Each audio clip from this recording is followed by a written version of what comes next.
चलिए दोस्तों नमस्कार।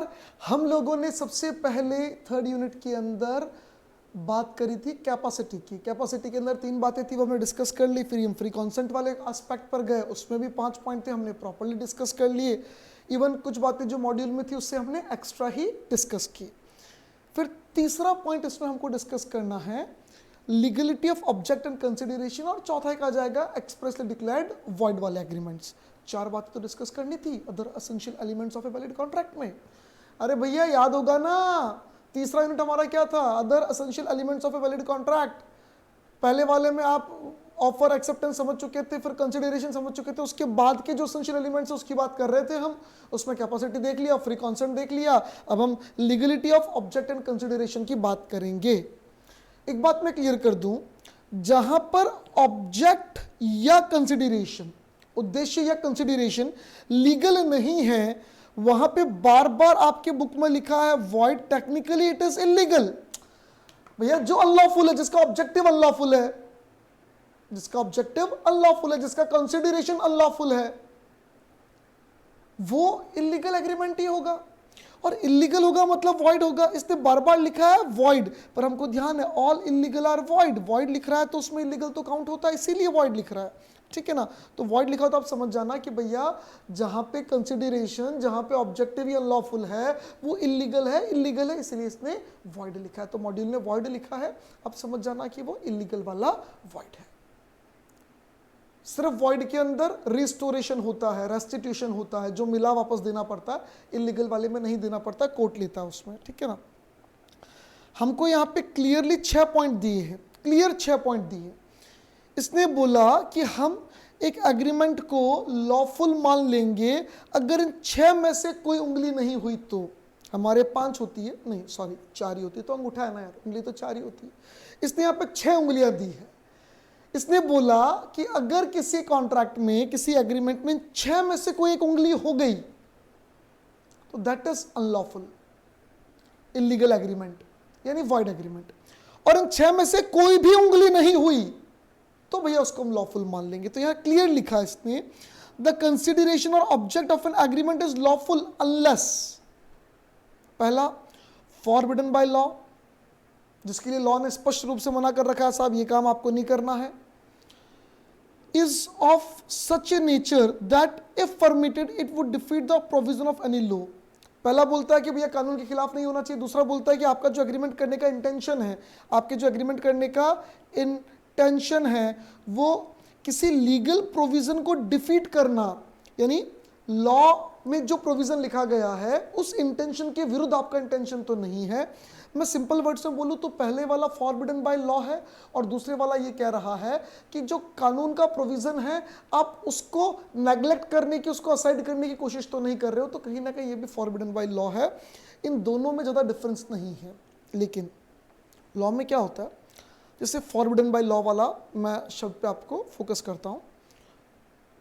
किसी एक्ट के लिए लॉ में एक चीज़ के लिए मना नहीं कर रखा, किसी बात के लिए, किसी भी एक एक्ट, किसी भी एक एक्टिविटी के लिए, किसी भी एक सिचुएशन के लिए लॉ ने मना नहीं किया, लेकिन लॉ का इंटेंशन ये है कि वो नहीं करना, आपको करना ये वाला ही है। लॉ का इंटेंशन है कि जैसे मान लो जो रोड ट्रांसपोर्ट वगैरह को लेकर एक्ट है उसमें लिखा हो कि आपको गाड़ी लेफ्ट हैंड साइड चलानी है, ये नहीं लिखा कि आपको राइट हैंड साइड नहीं चलानी। क्या लिखा? लेफ्ट हैंड साइड चलानी। तो इंटेंशन क्या है कि आपको राइट नहीं चलानी। लेकिन फॉरबिडन बाय लॉ वाले प्रोविजन की जब हम बात करते हैं, आप समझना, तो अगर मैं राइट हैंड साइड चलाऊं तो क्या लॉ ने फॉरबिड किया मेरे को राइट हैंड साइड चलाने से? नहीं, राइट हैंड साइड चलाने से लॉ ने मुझे फॉरबिड नहीं किया, लॉ ने मुझे मना नहीं किया। लेकिन जो लॉ का प्रोविजन है, उस प्रोविजन का जो इंटेंशन है, मैं उस इंटेंशन को डिफीट कर रहा हूं, मैं उसके विरुद्ध काम कर रहा हूं, टेक्निकली उस इंटेंशन के विरुद्ध काम कर रहा हूं। तो लॉ में क्या होता है, कई बार लूज फॉल्स रह जाते हैं ना, तो लोग मजे ले लेते हैं। यानी अगर सिर्फ पहला पॉइंट लिखा होता और कोई ऐसी सिचुएशन आ जाती तो कहता साहब आपके कानून ने मना कहां किया, कॉन्ट्रैक्ट एक्ट ने तो बोला कि लॉ मना करे, तो लॉ ने मना तो किया ही नहीं है। उस प्रोविजन लिखा कि ऐसे करना है, ये थोड़ी लिखा कि ऐसे नहीं करना। फॉरबिडन के लिए तो बोला ही नहीं, उसने फॉरबिड तो किया ही नहीं, इसलिए दूसरा पॉइंट भी लिख दिया कि भैया कोई ऐसे नेचर का है वो एग्रीमेंट जो अगर एग्रीमेंट हो जाए तो कहीं ना कहीं वो लॉ के प्रोविजंस को डिफीट करता है, लॉ के प्रोविजंस को डिफीट करता है। जैसे हिंदू लॉ में लिखा है कि अगर आप कोई बच्चे को अडॉप्ट करते हो, बच्चे को गोद देते ना, गोद देना, अडॉप्ट करना, अडॉप्ट लेना, बोले बच्चे के अडॉप्टेशन वाले में मॉनेटरी कंसिडरेशन नहीं होना चाहिए, मतलब सेल ऑफ चाइल्ड नहीं होना चाहिए, अडॉप्ट दिया जा सकता है। लॉ ने क्या लिखा कि सेल ऑफ चाइल्ड नहीं होना चाहिए, अडॉप्ट किया जा सकता है, अडॉप्ट दिया जा सकता है। यानी आप बच्चा खरीद नहीं सकते, गोद ले सकते हो, खरीद नहीं सकते, गोद ले सकते हो। अब एक एग्रीमेंट हुआ कि भैया हम आपको बच्चा दे देंगे, लेकिन बच्चा बड़ा होकर कमाता, हमारा पेट पालता, बच्चा बड़ा होकर कमाता, हमारा पेट पालता, हमारा बुढ़ापे का सहारा बनता। ये बच्चा तो हमने आपको दे दिया, तो इसके बदले में आप हमें महीने का 5,000 रुपये मेंटेनेंस दे देना। बच्चा बेच नहीं रहे हैं, एग्रीमेंट में बच्चा बेच कहाँ रहे, बुढ़ापे का सहारा चला जाएगा तो हमारा बुढ़ापा कैसे चलेगा, तो 5,000 रुपये मेंटेनेंस महीने का दे देना कि हम दाल रोटी खा सके, वही मांग रहे हैं आपसे। लॉ में क्या लिखा, अडॉप्ट लेना, अडॉप्ट देना बिल्कुल सही, सेल करना गलत है, वो तो ट्रैफिकिंग में आ जाएगा, क्रिमिनल एक्टिविटी है सेल करना। तो बच्चों को माँ बाप बेचे, कोई और बेचे, वो तो क्रिमिनल एक्टिविटी, सेल करना तो वहां लिखा हुआ है। हिंदू लॉ में अडॉप्ट के लिए बोला, साफ ठीक है। ऐसा नहीं बोला कि मेंटेनेंस मंथली नहीं होना चाहिए, एनुअल नहीं होना चाहिए, मेंटेनेंस भी नहीं मांग सकते हो, सेल के लिए मना किया। अब अगर मैं ये एग्रीमेंट बनवाता हूं किसी का, कोई दो जनों का एग्रीमेंट बनता है लॉजिकली, तो मैंने फॉरबिडन बाय लॉ कोई काम किया, कानून ने मना किया, ऐसा कोई काम किया कानून के विरुद्ध नहीं, लेकिन जो इंटेंशन था उस एक्ट का, उस प्रोविजन का, वो ये था कि यार गोद लेना देना आत्मभाव से होना चाहिए, अपनी इच्छा से होना चाहिए कि हाँ चलो उसके बच्चा नहीं है, हमारा बच्चा हम उसको दे दें, बच्चे का भी पालन पोषण अच्छा हो जाएगा, उनके पास बच्चा नहीं उनको मिल जाएगा। एक नेचुरल थॉट के साथ, एक प्योर थॉट के साथ होना चाहिए, उसमें मॉनिटरी इन्वॉल्वमेंट आना गलत हो जाएगा। ये बेसिक इंटेंशन है लॉ का, जब लॉ लिखता है कि सेल ऑफ चाइल्ड नहीं होना चाहिए, बेसिक इंटेंशन तो यही है। अब आप एनुअल मेंटेनेंस के नाम पे लो, आप ले तो पैसा रहे हो, तो जो लॉ का प्रोविजन है उसको फॉरबिडन बाय लॉ तो नहीं है, लेकिन लॉ के प्रोविजन को आप कहीं ना कहीं डिफीट तो कर ही रहे हो, उसका जो इंटेंशन था उसको आप डिफीट कर रहे हो, तो इसको भी हम अनलॉफुल ऑब्जेक्ट मानेंगे और ये एग्रीमेंट भी वॉइड माना जाएगा, इलीगल माना जाएगा, गलत माना जाएगा। तो दोनों को अलग अलग लिखने का कारण आपको समझ में आना चाहिए। एक तो प्योरली लॉ ने फॉरबिड कर दिया कि भैया उसको थप्पड़ नहीं मारनी है, एक लॉ ने बोला कि यार आप उससे अच्छा व्यवहार रखो, गलत मतलब आप उससे अच्छा व्यवहार रखो, अच्छे से बात करो, सभ्यता से रहो। लॉ ने ये नहीं बोला थप्पड़ नहीं मारनी, लॉ ने बोला अच्छे से रहो, तो दूसरा सेंस हमको समझना पड़ेगा, तो उसके लिए सेकंड पॉइंट बना दिया गया। तो पहला लॉ ने मना किया, दूसरा इनडायरेक्टली लॉ ने मना किया, वो काम करोगे तो अनलॉफुल है, इलीगल है। फ्रॉडुलेंट, फ्रॉड और फ्रॉडुलेंट में अंतर है। फ्रॉड का मतलब क्या होता है, फ्रॉड का मतलब क्या होता है, आप कॉन्ट्रैक्ट में दूसरी पार्टी के साथ धोखा कर रहे हो, यानी कॉन्ट्रैक्ट में दो पार्टी है, अगर एक पार्टी दूसरी पार्टी को सी बनाती है, चोमू बनाती है, तो वो फ्रॉड है। एक पार्टी दूसरी पार्टी को अगर चोमू बनाती है तो वो फ्रॉड है। लेकिन अगर एक पार्टी दूसरी पार्टी से एग्रीमेंट करती है कि हम दोनों मिलकर तीसरे को मामू बनाएंगे, तो ये फ्रॉडुलेंट है। यह ऑब्जेक्टिव गलत है, आपका उद्देश्य क्या, किसी दूसरे को धोखा देना, तो आपका ऑब्जेक्टिव अनलॉफुल है, इलीगल है, इसलिए उस एग्रीमेंट को हम वैलिड नहीं मानेंगे। तीसरा बोला involves injury to the person और प्रॉपर्टी, किसी व्यक्ति को, उसकी प्रॉपर्टी को। हम दोनों एग्रीमेंट करें, सुपारी का मैंने आपको बोला देखिए 50,000 रुपया दूंगा मैं तेरे को, उसका टपकाने का, उसको समझ गया ना बीडू, उसको टपका डालने का, 50,000 रुपया देगा अपन तेरे को इसके लिए, ठीक है। तो this agreement is involves injury to a person, hence इसका उद्देश्य कंसिडरेशन इलीगल है। कंसिडरेशन इलीगल, मैं आपको पैसे दूंगा बदले में किसी को मार रहे। अब इसने पर्सन एंड प्रॉपर्टी दोनों लिखा, और प्रॉपर्टी में भी दोनों बातें क्लियर करना, टेंजिबल इनटेंजिबल दोनों, टेंजिबल इनटेंजिबल दोनों प्रॉपर्टी आ गई। मैं तेरे को 10,000 रुपये दूंगा, उसकी गाड़ी घर के बाहर खड़ी रहेगी, तू तीली लगा देना उसके, ब्लास्ट, दिवाली बन जाएगी, bomb. This agreement is illegal, void, injury to the property of a person. चलिए हम दोनों ने एग्रीमेंट किया, आप मुझे कपड़ा बना के दोगे, उस पर रेमंड्स लिखा हुआ होगा, या उस पर सियाराम लिखा हुआ होगा, या उस पर और भी कोई ब्रांड अगर आता है ग्रासिम वगैरह तो ग्रासिम लिखा हुआ होगा। अब ग्रासिम किसी और का या सियाराम किसी और का ब्रांड है, हम एग्रीमेंट कर रहे हैं कि किसी और के ब्रांड का मिसयूज करेंगे, किसी और के ट्रेडमार्क का, ब्रांड का मिसयूज करेंगे, तो ये भी एग्रीमेंट है causing injury to the property of a person, that is intangible property. Intangible property को हम नुकसान पहुंचाने की बात कर रहे हैं, ये भी इलीगल एग्रीमेंट, नहीं चलेगा। जो इमोरल हो, क्लियर करना, मॉरलिटी मॉरलिटी में आप क्लियर करो। इमोरल मतलब which is not accepted by society, जिसको समाज स्वीकार नहीं करता वो इमोरल होता है। जैसे हमारे देश में सड़क के साइड में खड़े होकर, नाली पर खड़े होकर अगर आप सुसु करते हो, ये मॉरल है। अमेरिका में ये इमोरल है, पर अमेरिका में अगर सड़क के साइड में खड़े होकर लड़का लड़की कुछ करते हैं तो वो मॉरल हो सकता है, हमारे यहाँ वो इमोरल है। तो morality immorality acceptability of society पे डिपेंड करती है, आप समझना। जैसे एक व्यक्ति किसी को अपना घर रेंट पर देता है for prostitution, she will cause her, she will conduct her activity of prostitution, उसके लिए घर रेंट पर दिया, तो सब इमोरल है, नहीं चलेगा, गलत है साहब। मान लो एक हस्बैंड वाइफ है, शादीशुदा है, खुशहाल जीवन है। एक थर्ड पर्सन वाइफ को बोलता है, उसकी वाइफ को बोलता है कि क्यों अपनी ज़िंदगी उस गरीब के साथ बर्बाद कर रही है, मैं तुझे 50 लाख रुपए दूंगा तो डिवोर्स ले ले। किसी को डिवोर्स के लिए उकसाने का एग्रीमेंट भी हमारे समाज में इमोरल है, तो वो भी इस कैटेगरी में आ जाएगा, इमोरल। और इमोरल है नहीं, उसकी लीगल वैल्यू 0 होगी, वॉइड होगा। अपोज्ड टू पब्लिक पॉलिसी अपने आप में बहुत बड़ी बात है। पब्लिक पॉलिसी का मतलब होता है राष्ट्र हित, देश का हित, आम जनता का हित टेक्निकली। तो राष्ट्र हित, जनता का हित, उसके अपोज में, उसके अगेंस्ट में कोई एग्रीमेंट होगा तो इलीगल माना जाएगा। इसमें काफी सारे पॉइंट्स हमको और पढ़ने पड़ेंगे, इसमें काफी सारे सब पॉइंट्स आएंगे। हालांकि डिटेल तो अभी इन 6 पॉइंट की आएगी, इन 5 पॉइंट की डिटेल एक एक पैराग्राफ, 2 पैराग्राफ की होगी।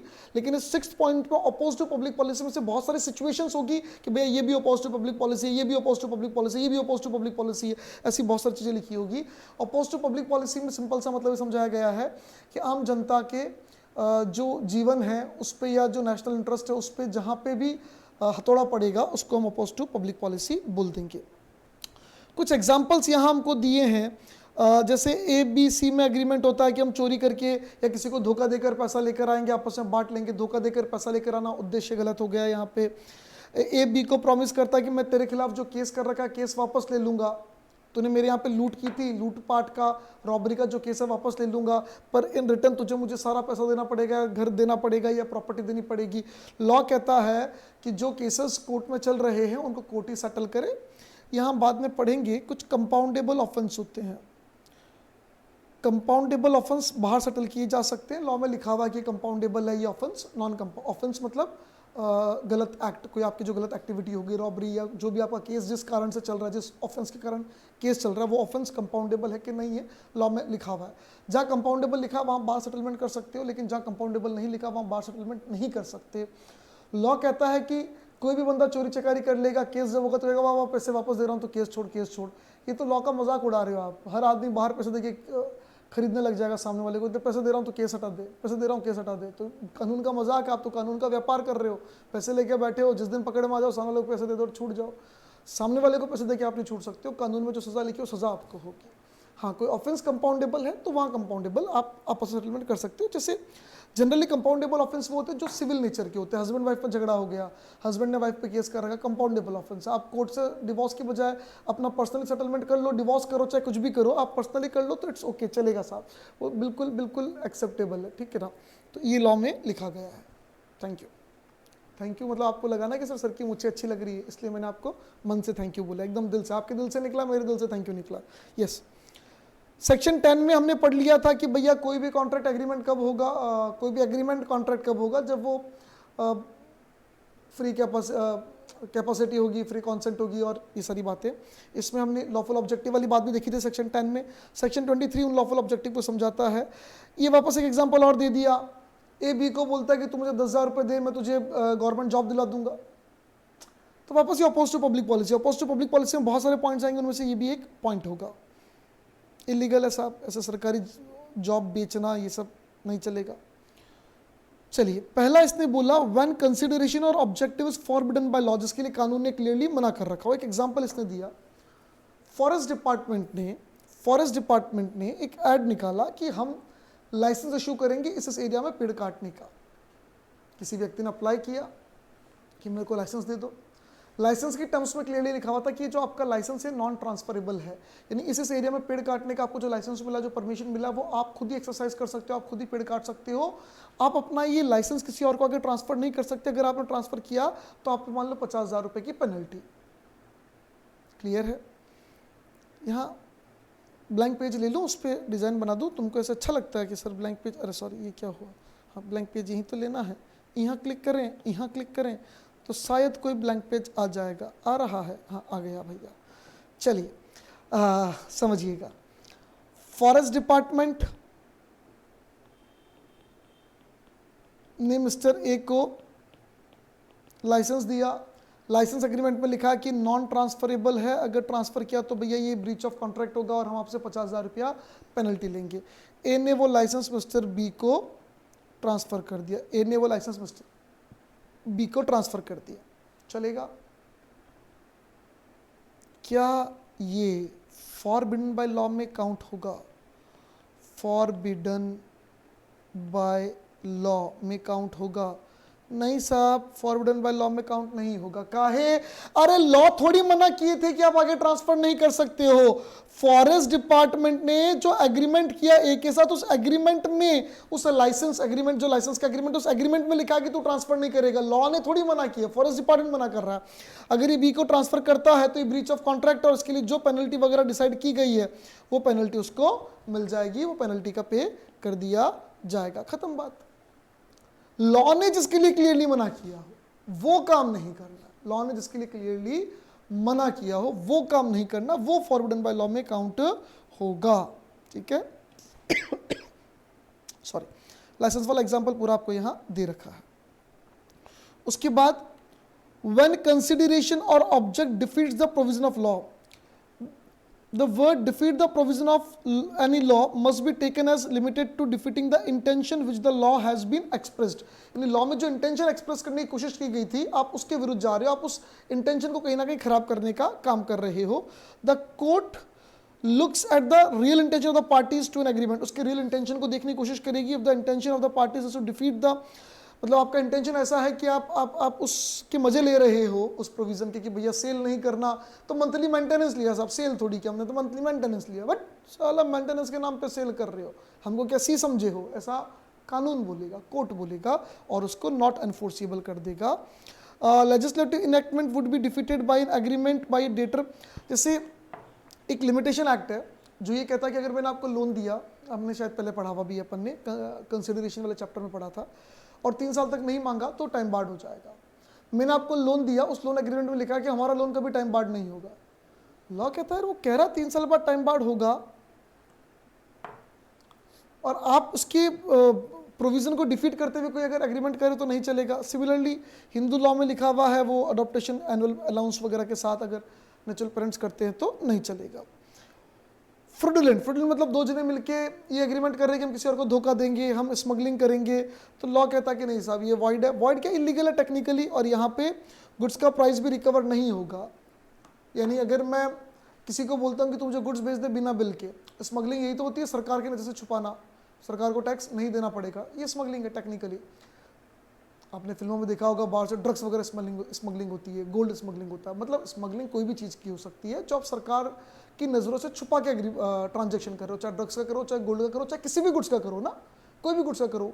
उद्देश्य ये है कि भाई सरकार ने मना कर रखा है उस कमोडिटी के लिए तो भी हम कर रहे हैं, या कर तो रहे हैं और सरकार को टैक्स नहीं देना पड़ेगा इसलिए कर रहे हैं, टैक्स बचाने के लिए, ये सरकार का जो भी इंटेंशन है उसको छोड़ने के लिए। ठीक है?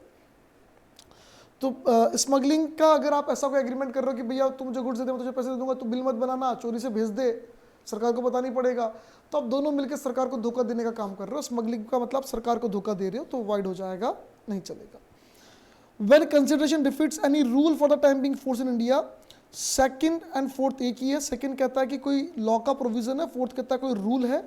लॉ का प्रोविजन पार्लियामेंट से बनता है, रूल जैसे सरकार ने रूल बना दिया eight the time of corona कि सबको मास्क पहनना पड़ेगा, मास्क पहनना पड़ेगा। सरकार ने रूल बना दिया कि एक बाइक में 2 जने नहीं बैठेंगे, कोरोना हो सकता है, एक कार में 3 से ऊपर लोग नहीं बैठेंगे, कोरोना हो सकता है। तो ये रूल है, ये कोई पार्लियामेंट में कानून पास नहीं हुआ, पर सरकार ने उस समय के लिए एक नियम बना दिया कि भैया ये नियम अभी लागू रहेगा। तो उस समय जो रूल है वो भी कानून के बराबर ही माने जाते हैं और उनको भी पूरा करना पड़ेगा। उनको अगर डिफीट किया तो आपका एग्रीमेंट वॉइड हो जाएगा। When consideration involves injury to the person and property, the general term injury, injury का मतलब क्या होता है, मीन्स क्रिमिनल और wrongful harm, किसी को गलत तरीके से नुकसान पहुंचाना, हार्म पहुंचाना, क्रिमिनल एक्टिविटी करके किसी को नुकसान पहुंचाना। हमको एग्जांपल दे रखे हैं, ए एग्रीमेंट कर रहा है, बुक प्रिंटिंग कर रहा है जो किसी और की कॉपीराइट पर है, तो वो तो मैंने कहा इंटेंजिबल प्रॉपर्टी को आप नुकसान पहुंचा रहे हो। एक बहुत अच्छा एग्जाम्पल सेकेंड वाला है, इसमें क्या बोला, जैसे मान लो मैंने आपसे पैसे उधार लिए, ठीक है, मैंने आपसे पैसे उधार लिए और गरीब आदमी हूँ मैं, आप जानते हो गरीब आदमी हूँ, बहुत गरीब आदमी, और मैंने आपसे पैसे उधार लिए ना, उसके बाद मेरे पैसे वो खर्च हो गए सारे, पैसे बचे नहीं मेरे पास। आपने कहा पैसे दो, मैंने कहा भाई साहब पैसे तो नहीं, अब क्या करूँ आप बोलो। आपने कहा देखो या तो पूरे पैसे दो या लिखो कागज पे। मैंने कहा क्या लिखूँ, बोले आज से 15 साल तक।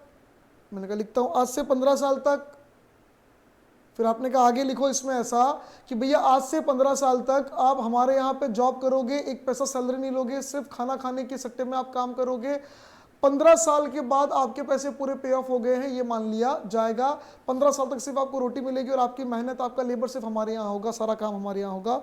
लॉ कहता है it is a kind of slavery, आप एक तरह की स्लेवरी कर रहे हो, यानी आप उसकी हेल्थ को इंजरी पहुंचा रहे हो, उसकी इंडिपेंडेंस को इंजरी पहुंचा रहे हो, नहीं चलेगा।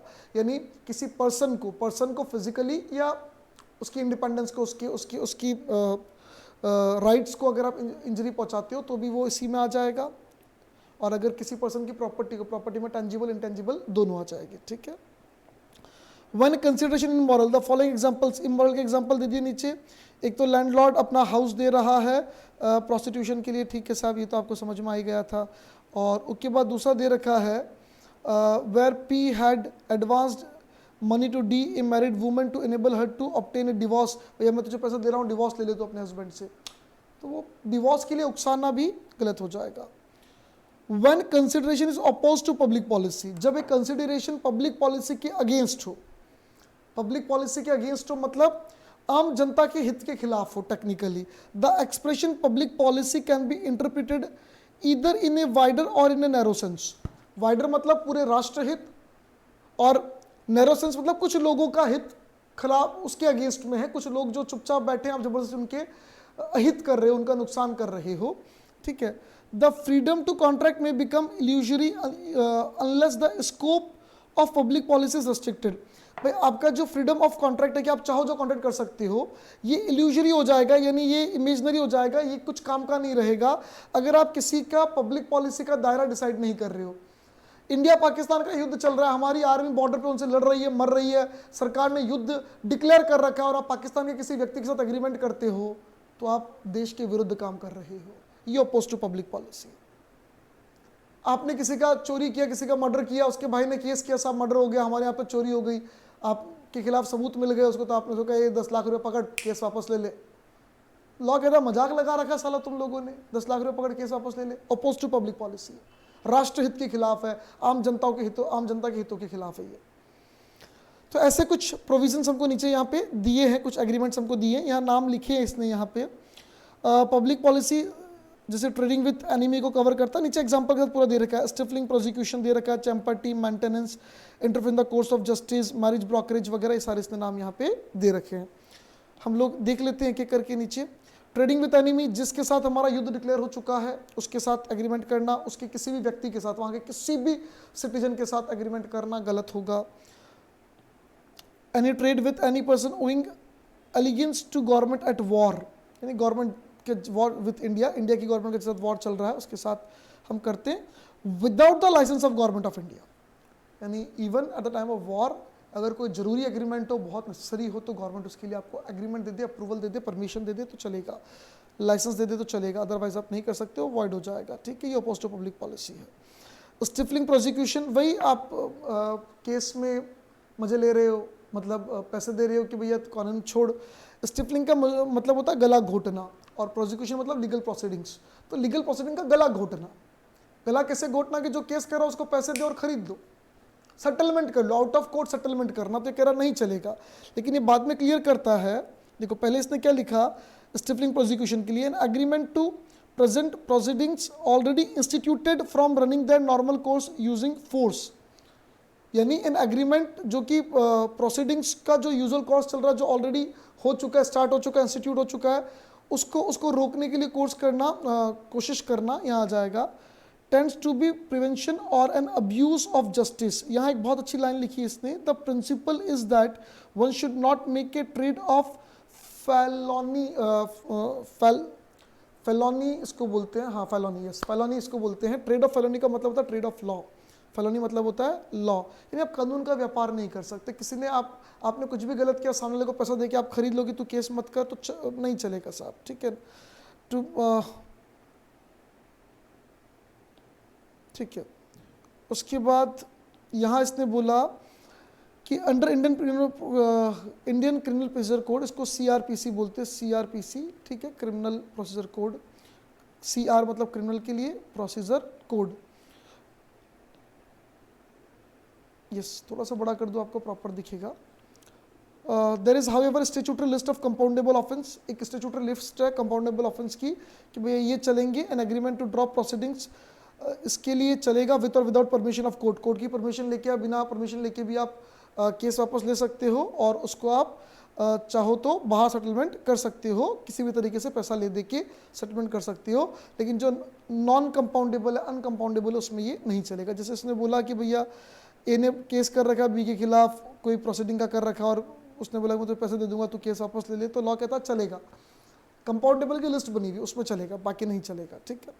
मेंटेनेंस एंड चैपर्टी क्या होता है? मेंटेनेंस एंड चैपर्टी मतलब होता है, जैसे मानो ब्लैंक पेज ले लेते हैं साहब,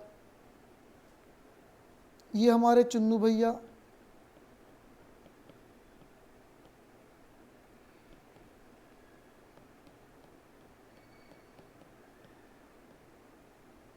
ये हमारे मुन्नू भैया, ठीक है। चुन्नू भैया की मुन्नू भैया की आपस में कोई केस की स्थिति आ गई, यानी ऐसी कोई सिचुएशन आ गई जहाँ चुन्नू मुन्नू पर केस कर सकता है। लेकिन चुन्नू को लगता है व्यवहार में कि यार ठीक है ना यार, क्यों फालतू लीगल प्रोसीडिंग करें, अपन बैठ के सेटलमेंट करेंगे, मुन्नू से मिलेगा, बात कर लेंगे, समझाएंगे। इधर कोई मिस्टर एक्स है, मिस्टर एक्स जो है उसकी मुन्नू से दुश्मनी है। उसने चुन्नू को जाके बोला कि चुन्नू तो मुन्नू पे केस कर, तू यार कमजोर रह गया, मुन्नू ने तेरे साथ जो किया ना, अगर मेरे साथ किया होता तो कसम ऊपर वाले की मैं उसको पानी पिला देता, उसकी वाट लगा देता मैं, और तू क्यों डर रहा, मैं हूं ना तेरे पीछे, तुझे 10 लाख रुपए मैं दूंगा, तू मुन्नू के खिलाफ केस कर, केस का जो खर्चा लगेगा सारा पैसा मेरा। तो मुन्नू के खिलाफ अगर केस करता है तो जो केस का पैसा लगेगा सारा पैसा मेरा। ये एग्रीमेंट मिस्टर एक्स और चुन्नू के बीच में हो रहा है, जहां एक्स पैसा दे रहा है चुन्नू को, अगर चुन्नू मुन्नू पे सूट फाइल करे तो। लॉ कहता है आप किसी को कानूनी कार्रवाई करने के लिए भड़का रहे हो, यानी जो सोशली सॉल्व हो सकता था मैटर, उसको आप जबरदस्ती कोर्ट में ले जाके माहौल उलझा रहे हो, लोगों का अहित कर रहे हो, कानून के पचड़े में पड़ के किसका ज़्यादा हित हुआ है, नुकसान ही हो रहा है। तो लॉ कहता है ये एग्रीमेंट मेंटेनेंस एंड चैम्पटी में आएगा। मेंटेनेंस और चैम्पटी दोनों का बेसिक डिफरेंस समझो। जब फाइनल रिजल्ट में अपना कुछ हित, अपना कुछ बेनिफिट है, जैसे मान लो चुन्नू और मुन्नू में कोई प्रॉपर्टी का वाद विवाद चल रहा है, मिस्टर एक्स ने चुन्नू को कहा कि मैं तुझे 10 लाख रुपए दूंगा, तू केस लड़, जिस दिन जीतेगा उस दिन प्रॉपर्टी आधी आधी।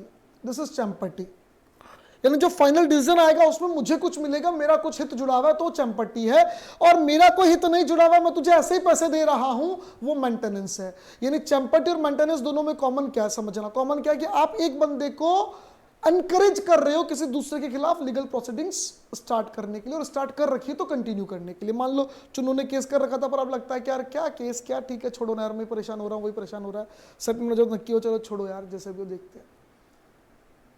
यानी या तो नया केस इनिशिएट करने के लिए, या जो कंटिन्यूइंग केस आप विड्रॉ करने की सोच रहे थे उसको कंटिन्यू करने के लिए अगर कोई आपको पैसे देता है तो उसको चैम्पटी या मेंटेनेंस कहते हैं। पैसे देने का उद्देश्य यह है कि तू पैसे ले, मुझे कुछ नहीं चाहिए, तेरे से कुछ नहीं चाहिए, तो मेंटेनेंस है। तो पैसे ले, और जो फाइनल रिजल्ट आएगा उसमें मेरा हित है, उसमें मैं कुछ शेयरिंग लूंगा, उसमें मुझे कुछ बेनिफिट मिलने वाला है, तो वो चैम्पटी है। क्लियर करना, मेंटेनेंस वैलिड भी है और वॉइड भी है। जो मेरा ये एग्जांपल था, मिस्टर एक्स चुन्नू को जबरदस्ती उंगलू कर रहा है क्योंकि उसको मुन्नू का हित करना है, तो ये वॉइड है। लॉ कहता है कि अगर आप सामने वाली दूसरी पार्टी का, यानी एक्स चुन्नू को बोल रहा है तो सामने वाली दूसरी पार्टी होगी मुन्नू। उसका अहित करने के लिए, उसका बुरा करने के लिए अगर आप मेंटेनेंस कर रहे हो, यानी आप मेलाफाइड इंटेंशन के साथ, बैड फेथ के साथ, बुरे उद्देश्य के साथ, मेलाफाइड मतलब बुरा उद्देश्य, मेलाफाइड मतलब बुरा, बोनाफाइड मतलब अच्छा, बोनाफाइड मतलब गुड इंटेंशन, और मेलाफाइड मतलब बैड इंटेंशन टेक्निकली। अगर आप गुड इंटेंशन के साथ अगर सपोर्ट कर रहे हो तो चलेगा, और बुरे के साथ कर रहे हो तो नहीं चलेगा। यानी हमारे इस एग्जांपल में एक्स का उद्देश्य गलत था, मेलाफाइड इंटेंशन था, तो ये एग्रीमेंट वॉइड है, इलीगल है। लेकिन समझो हस्बैंड वाइफ है, हस्बैंड रोज वाइफ को मारता है, टॉर्चर करता है, वाइफ बेचारी कई बार सोचती है कंप्लेन करूं, केस करूं, फिर उसको लगता है कि यार अगर केस कर दिया, जब तक केस चलेगा तब तक मेरा जीवन कैसे चलेगा, पुलिस तक कैसे जाऊं, हिम्मत नहीं जुटा पा रही। उस लेडी का, उस वाइफ का जो ब्रदर है वो उसको कहता है बहन तू क्यों टेंशन लेती है, तू ये नर्क की जिंदगी मत जी, मैं तुझे पैसे दूंगा, तू केस कर, और सामने वाले को सबक सिखाना हमको, उसने गलत किया उसकी सजा उसको मिलनी चाहिए। यहाँ पे भाई अपनी बहन को केस इनिशिएट करने के लिए सपोर्ट कर रहा है और पैसे दे रहा है। ये मेंटेनेंस का एग्रीमेंट है कि तू केस कर, पैसे मैं दे रहा हूँ, ये मेंटेनेंस का एग्रीमेंट है। And this agreement of maintenance is valid because it is in good faith. मेरा कोई दोस्त है, गरीब है, उसकी जमीन कोई हड़प गया, वो केस नहीं कर पा रहा बेचारा, मैंने कहा तू एक काम कर, टेंशन मत ले, तू केस लड़, मैं तुझे पैसे दूंगा, जिस दिन जीत जाए उस दिन उसमें से निकाल के मुझे दे देना। चंपट्टी है, गुड इंटेंशन के साथ है, अच्छे उद्देश्य के साथ है, गरीब की मदद करने की कोशिश कर रहा हूं। तो लॉ कहता है चंपट्टी और मेंटेनेंस दोनों में ही आप नया केस करने के लिए या एग्जिस्टिंग केस को मेंटेन करने के लिए आप उसको सपोर्ट कर रहे हो। मेंटेनेंस में आपका कोई इंटरेस्ट नहीं है डायरेक्टली, उस केस में कुछ आपको इन्वॉल्व नहीं, इंटरेस्ट मतलब ये वाला कोई इंटरेस्ट नहीं है, चंपट्टी में आपका ये वाला इंटरेस्ट है। और दोनों में अगर गुड फेथ है तो वैलिड, अदरवाइज वॉइड। देखो मेंटेनेंस,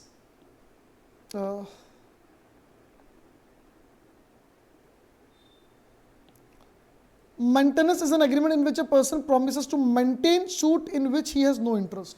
यदि तो सूट नया इनिशिएट या कंटिन्यू कर, मैं पैसा दूंगा, इंटरेस्ट नहीं है। Champerty is an agreement in which the person agrees to assist another in litigation in exchange of a promise to hand over portion of the proceeds of the action. यानी final जो result मिलेगा उसमें से आप मुझे कुछ portion दोगे, champerty है। The agreement of supplying funds by way of maintenance champerty are valid unless, valid माने जाएंगे, लेकिन कब वैलिड नहीं माने जाएंगे, जब बड़ इंटेंशन हो जाएगा। It is unreasonable so as to unjust to other party, दूसरे के लिए अनरीजनेबल, आप जबरदस्ती सपोर्ट कर रहे हो उसकी वाट लगाने के लिए, उसका बुरा करने के लिए। यानी it is made by malicious motive, मतलब आपका मेलाफाइड इंटेंशन है। Like that the gambling in litigation gambling in litigation का मतलब यहाँ पे ये हुआ कि भैया आपको ना तो एक्स से मतलब ना वाई से मतलब, आपने कहा देख तेरा प्लॉट कब्जे में है, मैं तेरे को 5 लाख रुपए दूंगा, जीत जाएगा आधा प्लॉट मेरा है, प्लॉट मान लो 1 करोड़ का, आपको लगता है जीत जाएगा 50 लाख आएंगे, हार जाएगा तो अपने 5 लाख गए, कोई बात नहीं, आप गैम्बलिंग कर रहे हो, एक तरीके से लॉटरी खरीद रहे हो। तो बोले ये सब नहीं चलेगा।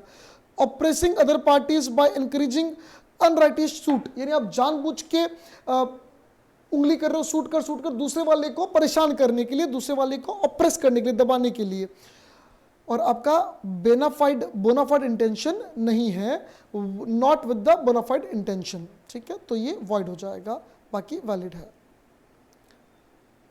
ट्रैफिकिंग इन पब्लिक ऑफिस, ये हम ऑलरेडी पढ़ चुके हैं। गवर्नमेंट ऑफिस की सील करना मतलब पैसा लेकर किसी को जॉब दे देना, या कोई गवर्नमेंट रिकॉग्नाइजेशन देना, जॉब रिकॉग्नाइजेशन दोनों से। आप मुझे 10 लाख रुपए दो, मैं आपको पद्मश्री दिलवा दूंगा, पद्म भूषण दिला दूंगा, 1 करोड़ दो, भारत रत्न दिला दूंगा, ये सब चीज़ें। जैसे यहाँ ये लिखा हुआ है traffic related to public offices, and agreement to traffic in public office. Traffic मतलब हो गया पोस्ट दिलवाना कुछ, in oppose to public policy as it interferes with the appointment of a person best qualified for the service. जो qualified था उसको नहीं देकर आप किसी और को दे रहे हो तो गलत बात है। पब्लिक रिजर्वेशन इसके अगेंस्ट में नहीं है, रिजर्वेशन का इंटेंशन अलग है, वो पैसे लेकर नहीं दे रहे, वो जो लोग पीछे रह गए उनको आगे लाने की कोशिश है, तो रिजर्वेशन का उद्देश्य अलग होता है, उसको हम यहाँ मर्ज ना करें, मिक्स ना करें। Public policy requires that there should be no money consideration for the appointment of an office. किसी को आप जॉब दे रहे हो उसके पीछे कोई पॉलिसी नहीं, पैसा नहीं होना चाहिए, सीधा आम जनता के हित के लिए उसका अपॉइंटमेंट होना चाहिए। The following are examples void में एक तो बोला जॉब वाला, एक बोला तुझे हम पद्म विभूषण दिला देंगे पैसे दे दे, तो भैया नहीं चलेगा। Agreement tending to create monopolies, 4-5 जने आपस में एग्रीमेंट कर रहे हैं एक एरिया में 4 ही दुकानें, चारों दुकानें आपस में एग्रीमेंट कर ले, तू भी 10 बजे से पहले नहीं खोलेगा, तू भी नहीं खोलेगा, तू भी 100 से नीचे मत बेच, तू भी मत बेच, मैं भी नहीं बेचूं। यानी मार्केट में कुछ फर्म से आपस में एग्रीमेंट करके पब्लिक को लूट रही है, ये मोनोपोली। क्लियर करना, अगर फर्म्स आपस में एग्रीमेंट करती है म्यूचुअल वेलफेयर के लिए तो चलेगा, पब्लिक को लूटने के लिए तो मोनोपोली। मोनोपोली और ट्रेड वेलफेयर में एक बहुत ही बारीक डिफरेंस है जो कोर्ट डिसाइड करेगा। यानी 4 फर्म है, चारों फर्म बैठ के डिसाइड करती है कि हर संडे को हम दुकान बंद रखेंगे, तो ये शायद ट्रेड वेलफेयर होगा। हम सभी दुकान बंद रखेंगे संडे को, ट्रेड वेलफेयर होगा। चारों ये डिसाइड करते हैं कि हम में से कोई भी 200 से नीचे नहीं बेचेगा, जबकि प्रोडक्ट 100 रुपए का है पर कंज्यूमर को लूटो, तो ये मोनोपोली हो जाएगी। कोर्ट डिसाइड करेगा कि क्या ट्रेड वेलफेयर है, क्या मोनोपोली। लेकिन अगर कोर्ट ने बोला ये मोनोपोली है तो agreement oppose to public policy, आप जनता को लूटने का काम कर रहे हो, आम जनता के हितों के विरुद्ध काम कर रहे हो, और ऐसा एग्रीमेंट तो नहीं चलेगा। मैरिज ब्रोकरेज कॉन्ट्रैक्ट, हमारे देश में मैरिज ब्रोकरेज इलीगल है। मैरिज ब्रोकरेज के नाम पर लड़कियों को गांव से शहर में लाकर बेचा जाता है। किसी की शादी नहीं हो रही है, गांव में गरीब की बच्ची लेके आए, बोले तो 5 लाख दे देंगे और आगे बिकवा दिया, बीच में ब्रोकरेज दलाली की जाती है। आपके माइंड में एक बात आ सकती है, सर शादी.com, मैट्रिमोनी.com, ये तो बहुत सारे चलते हैं, ये मैरिज ब्रोकरेज नहीं करते, ये खाली मिलाने का काम करते हैं। ये कहते हैं कि भैया हमारे पास ये लड़के अवेलेबल है, ये लड़कियां अवेलेबल है। आपको अगर शादी में, अगर मान लो शादी.com पे आप प्रोफाइल बना रहे हो, मेरे को जरूरत नहीं, मेरी तो बन गई प्रोफाइल, पूरी प्रोफाइल ही बन गई अपनी तो आपके लिए। अगर आप प्रोफाइल बनाते हो तो आप अपनी हाइट, अपनी एजुकेशन, अपना कलर, अपने कास्ट, सब चीज़ें लिखते हो, और साथ में ये भी लिखते हो कि आपको क्रॉस मैच में क्या चाहिए, आपको लड़का सीए पढ़ा लिखा चाहिए, आपको ये चाहिए वो चाहिए। तो आपकी अवेलेबिलिटी और रिक्वायरमेंट के अकॉर्डिंग जो जो क्रॉस मैच हो रहे होंगे रिज्यूम्स या बायोडाटास, वो बायोडाटास आपको शादी.com में वो दिखा देंगे, आपसे पैसे लेंगे, दिखा देंगे। यानी वो 2 जनों को मिलाने का काम करते हैं। शादी करना नहीं करना आपकी मर्जी, हम तो बता रहे हैं ऑप्शंस अवेलेबल, हम खाली ऑप्शंस दिखा रहे हैं। तो क्लियर लिखा, marriage bureau only provides information and does not negotiate marriage for rewards. क्या आप हमको 10 लाख रुपए दो हम शादी करवा देंगे? नहीं। उसमें क्या होता है, पैसों के चक्कर में लड़की को गलत फंसा दिया जाता है कई बार, इसलिए लॉ ने क्लियरली मना कर रखा है। An agreement to negotiate marriage for reward, कि हम शादी का मोल भाव करके शादी करवा देंगे, एग्रीमेंट करवा देंगे, पैसा चाहिए उसके बदले में, which is known as marriage brokerage contract, void है, अपोज टू पब्लिक पॉलिसी है। An agreement to pay money to a person hire to procure a wife, व्यक्ति को आपने हायर किया कि भाई तू मेरे को पत्नी ला दे, अपना तारक मेहता का उल्टा चश्मा पोपट लाल भैया, वो किसी को पैसे देके भैया एक पत्नी ला दो, हम आपको पैसा देंगे, तो ये अपोज टू पब्लिक पॉलिसी है। तारक मेहता वाले के पोपट लाल को जेल में डाल के धोएंगे। फिर interference in the course of justice, कानूनी कार्रवाई में बाधा डालना, जज को पैसे देके खरीदने की कोशिश करना, गवाह को बोलना देख तेरे को पैसे दूंगा तो गवाह मत दे, गवाही मत दे, पुलिस को बोलना तो थोड़ी सी चार्जशीट ढीली बना दे, पैसे ले ले, ये सब अपोज टू पब्लिक पॉलिसी है, नहीं चलेगा, नहीं चलेगा, नहीं चलेगा। करप्शन कर रहे हो ना यार आप, क्लियरली ब्राइब दे रहे हो, कैसे चलेगा? हाँ, किसी व्यक्ति को सही गवाही देने के लिए आप बोलते हो कि तू सही गवाही दे, तू दूर रहता या आ नहीं पा रहा, ले आने के पैसे मैं दे रहा हूं, तू आ जा यार, यहाँ पे आ जा, सही ईमानदारी की गवाही देनी है। लेकिन वो कहीं बाहर रहता हो, कह रहा है गवाही देने में कैसे आऊँ, कैसे, तो आपने कहा ये 10,000 रुपये लग, ये 500 रुपये रख, ये ट्रेन की टिकट रख, तू आ जा यार भाई प्लीज़ यार गवाही दे दे, तू सब सच जानता, तू गवाही दे दे। तो ये अपोज टू पब्लिक पॉलिसी नहीं है। आप पैसा दे रहे हो झूठी गवाही देने के लिए नहीं, आप उसको कह रहे हो तो आके सही गवाही, that is not oppose to public policy. Clear करना।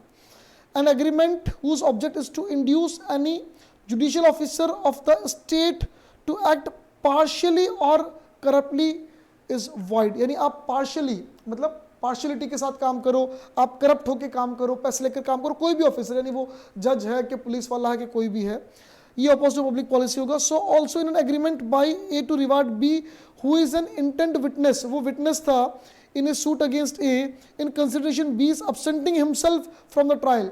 ए बी को बोलता है तू विटनेस है, तू गवाह, तू पैसे ले ले, तू आई मत, गवाही देनी मत था। For the same reason agreement, ये कहीं ना कहीं कानून के खिलाफ है। ये कह रहा है अंडरहैंड मीन्स, अंडरहैंड मीन्स का मतलब था टेबल के नीचे से पैसे पकड़ा देना, करप्शन वगैरह कर देना, ये सब भी अगेंस्ट होगा, ये सब गलत होंगे। An agreement to induce any executive officer of the state to act partially corruptly is void. ठीक है, आप किसी भी एग्जीक्यूटिव ऑफिसर को बोलते हो तो पैसा ले ले, सरकारी वकील को बोलते हो तो पैसा ले ले, केस अच्छे से मत लड़, ये सब रिश्वत वाली बात होगी और ये वॉइड हो जाएगा। ठीक है। इंटरेस्ट अगेंस्ट ऑब्लिगेशन, मेरे ख्याल से 2-1 पॉइंट अगली क्लास में कर लें तो ठीक रहेगा, ये क्लास काफ़ी हो गई, बाकी का नेक्स्ट क्लास में पढ़ लेते हैं। मेरे ख्याल से 1 या 2 क्लास और लगेगी अपने को, ये यूनिट अपना कंप्लीट हो जाएगा। इंटरेस्ट अगेंस्ट ऑब्लिगेशन से अपन नेक्स्ट वीडियो में स्टार्ट करते हैं। आज इतना ठीक है, इस वीडियो में इतना ठीक है, काफ़ी है ना। Okay, bye bye.